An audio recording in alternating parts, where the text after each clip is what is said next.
And they're active. They are very active. This is the information of these 29 tons, these 30 tons they deliver this year. They deliver this 30 tons this year. It's 225. 225. Mutasa 160, Chimani that, Chipingi that, Mutari here, which is Umba here. Umba is 21. And all is 225. These are active. Okay, so who produces the best quality? Well, it depends on the. Okay, I'm seeing the percentage here. So Chipingi at 40% in the triple A. Yeah, on the triple A's, yes. And Chimani. That's the percentage of. Chimani at 4%. 4%, yeah, it's a small figure. Yeah, and then Mutasa at 36%. Yes. And Mutare Vumba area 20%. So triple A, double A. Triple A. So Chipinge has the highest percentage of and they did for the 29 tons delivered, they contributed 13 tons, which is followed by Mutasa. Yeah. Okay. So Chipinge produces more. Okay. Yeah, those are very quality. Yeah. Yes. Yeah, it depends.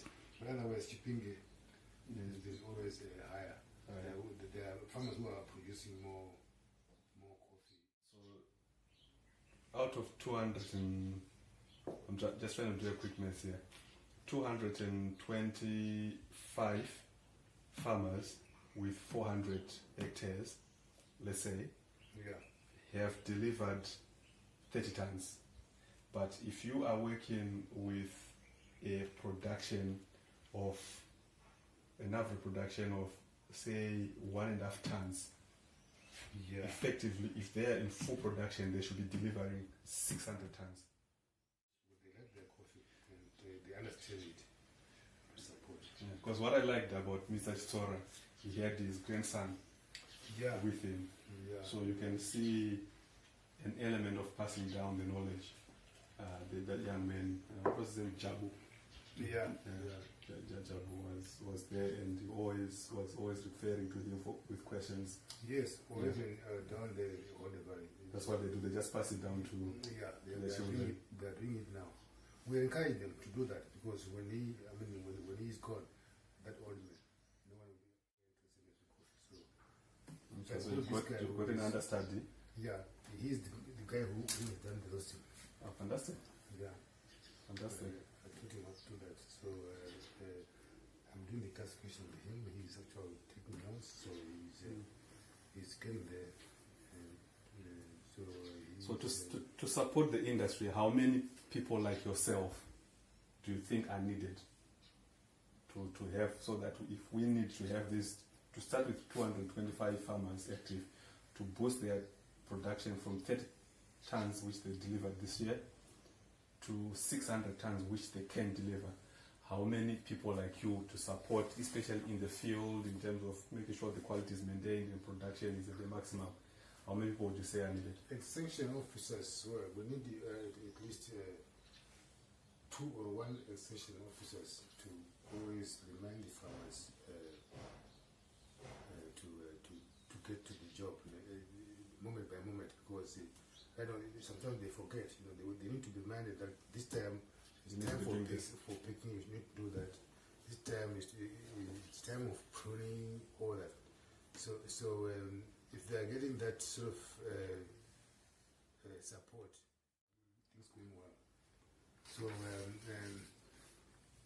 it will work that way if they get the but it's encouraging. It's encouraging the way they've done, even though they are producing sort of maybe 5% of their capacity.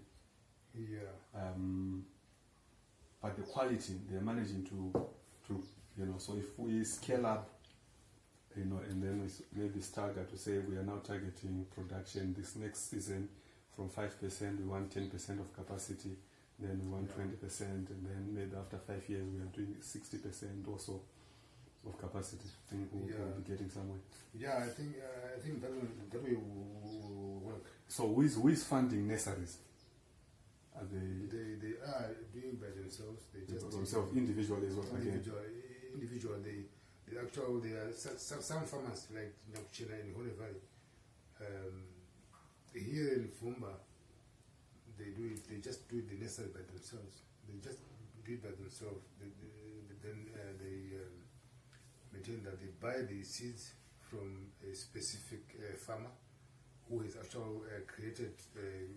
During the picking, you've got to pick out exactly what is supposed to be for planting. So that, like Cephas does that, he helps the farmers to prepare seeds.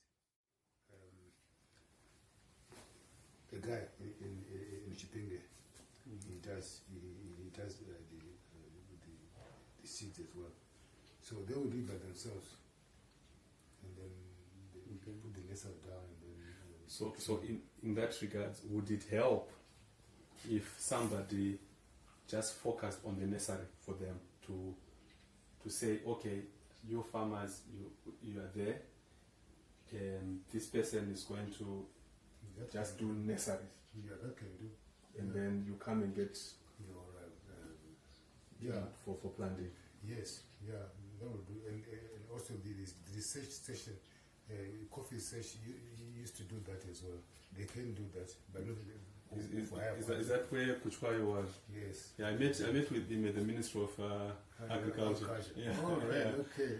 No, Kuchwayo, yeah, Kuchwayo, yeah. Was I met, yeah. He's now a doctor now. Yeah, he's Dr. Kuchwayo now. Yeah, I met him, I was talking to them about that whole commodity exchange. Oh, right, okay. Yeah, he's a good guy. We used to travel from the coffee mill, and then straight away they are monitored by that extension officer to make sure that they are putting that fertilizer, the right crop, the right product. So if the coffee mill was to get some money, yes, which it then administers where farmers can come, yes, and then correct.